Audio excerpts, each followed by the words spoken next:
Hey, so this is a quick tip for Michael who was talking about trying to play bar chords and power chords, and it sounded like he wasn't having a great time. So if you're watching this, Michael, I hope this is helpful. Hey, my name is Cole Bluin. I'm a musician and a music teacher based in New York. This is what it sounds like when I play guitar.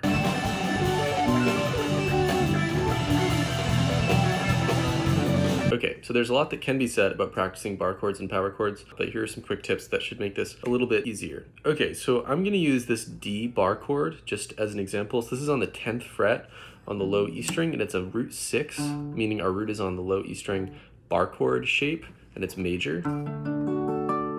So this is the bar chord that we're talking about. First of all, a lot of people start with their pointer finger here, like the tip of the pointer finger is on the low E string.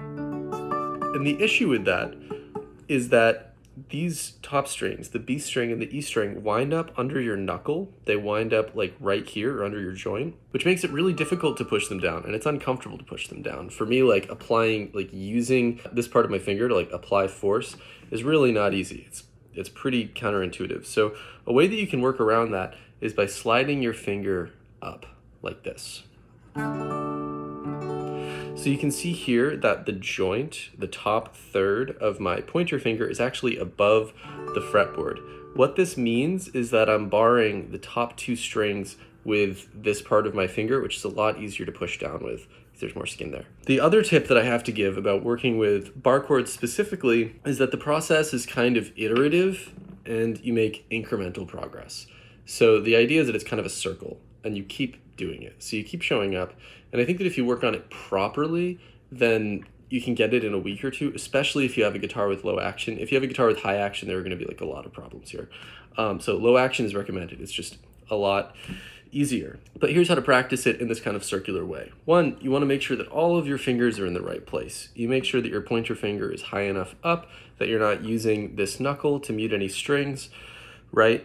And then you go through and you test one string at a time.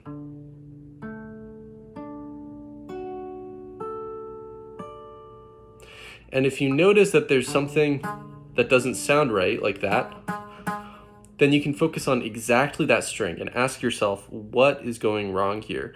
Well, in this case, my ring finger is sliding down onto the fret, which is giving it this buzzing sound, and it's also more on the 11th fret than on the 12th fret, so that's causing a problem. And so you have to course correct that. And then this note's sounding fine.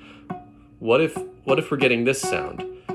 I can tell that my pinky is actually touching the G string and muting it. That means that I need to arch my pinky more. And then what if that string's sounding weird? Well, there's a good chance that it's that my finger here is down too low and I'm trying to push down with this joint. So I move this finger up and then it's solved. Okay, and so we just did like 3 different types of troubleshooting for this one chord. And it's worth, every time that you run into a new problem when you're trying to play a bar chord, making a note of it, writing it down somewhere. And then when you go back to play that bar chord, you can troubleshoot for it. So when you put your hand back down, if you're running into that problem again, you can say to yourself, oh, it's that thing again.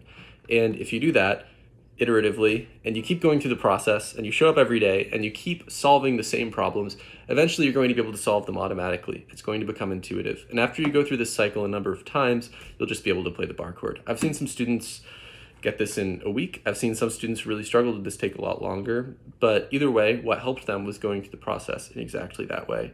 Power chords are a little bit of another story, but we can talk about that another time. So hope this is helpful and happy practicing.